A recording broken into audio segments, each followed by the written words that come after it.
Hey y'all, welcome back to my channel. So today I am going to show you how I make book cloth. And I'm going to use, so I tried it last night actually, and this is what I came up with. It looks gorgeous. I heat and bonded it to some interfacing, but I had seen a video before where I had actually seen somebody glue it on to a piece of muslin, which is fine. However, now it is extremely stiff. So what I'm going to do is, this is just a plain old scarf from Dollar Tree, and I have my heat press set on 285 because an iron would take way too long. It would take way too long for an iron to do this. And in order for me to get it as flat as possible, I am just going to give it a quick little iron so it will be flat when I put it on the interfacing. All right, just a couple of seconds there because this is very thin fabric and I don't want it to scorch. So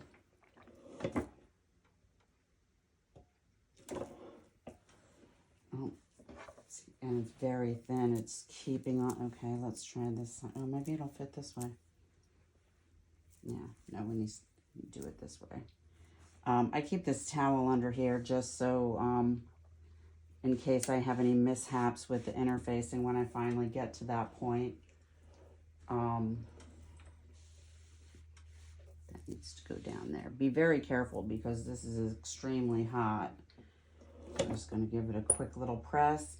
And the reason I'm doing this is to get the wrinkles out, because when I did this last night, I did not press the fabric first to get the wrinkles out, and there are also bubbles in that. And so what I'm going to do is now I am going to lay down some parchment. I had this left over from something else, so it actually has rust dye on there. So we're going to flip that over so it doesn't fall off. And then I am going to take my, I don't know if it'll fit the whole, no, it won't fit the whole way. So we need to put the pretty side down, and this does have a hem right there. And so we're just going to put that on there as flat as possible and as straight as possible. Flat and straight, that's what you want. And this piece is a little bit bigger than what I actually need. And I don't have enough interfacing left for the entire thing. So I'm putting the parchment down because there is a little bit of overhang over here, and I don't want it to stick to that towel that I have under there.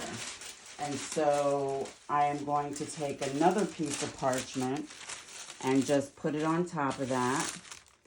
And then we're going to turn this around. And I set it at 285. That's probably a little bit higher than I need it to. And I'm not going to set the timer. I'm just going to hold it down for 5 seconds or so. Okay, lift it back up, turn it around, and see if it adhered. It did. Good. Okay. And so now, let's see here. I don't know how I'm going to do this for the rest of it. I did not think this thing out way too far. Let's see what we got here. Is that going to... I hope that doesn't leave a crease, but if it does, we can always iron that right out. Okay. Yeah, see, I got it. Sit there. Okay. Fix that towel. And we have just a little bit left over, so we're going to turn that and put, you know what, do I have some extra?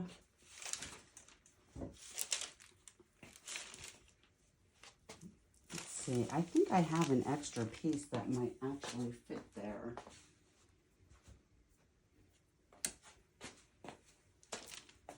Maybe. All right, I don't think I'm going to, see, that's the beauty about interfacing is it doesn't have to be all one piece. This is Heat and Bond.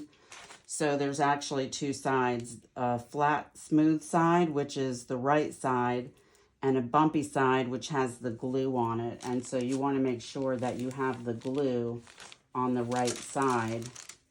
And so I'm going to line that up as good as possible. And then we're going to take this and bring it back and put it down for another 5 seconds or so. Okay, now let's see what we got. Okay, this is extremely thin fabric. And we just want to make sure that none of the ends here are coming up. Okay, they're not. But what I'm going to do is I'm just going to go ahead and give it another little press on all 4 corners, just in case. Actually, I do need this one back on here because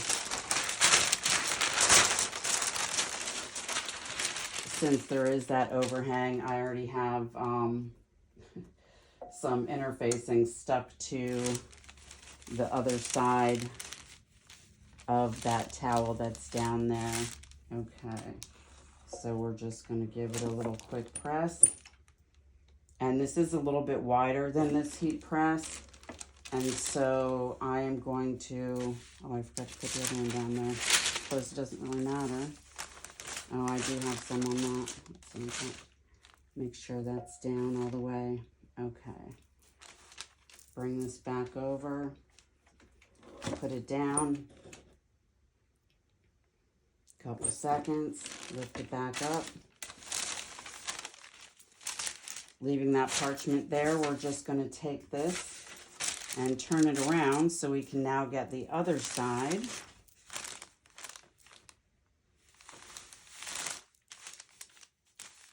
Make sure that it's on your mat here. I should have got a bigger one of these heat presses. I just didn't think about it.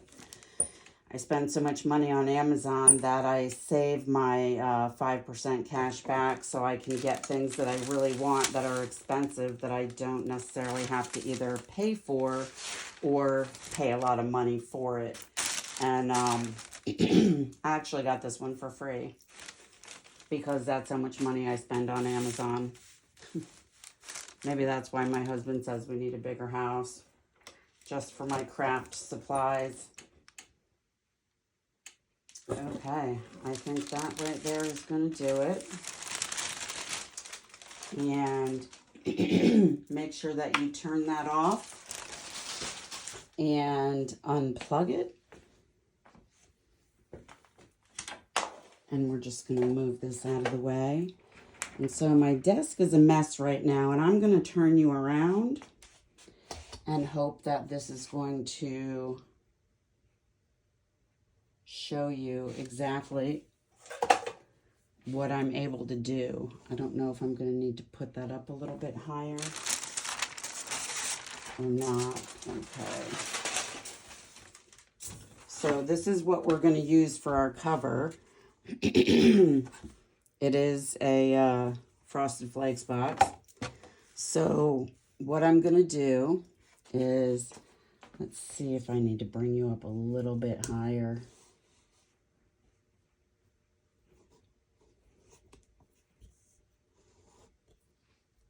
Did that work? Okay, so what we're going to do is, that's the pretty side.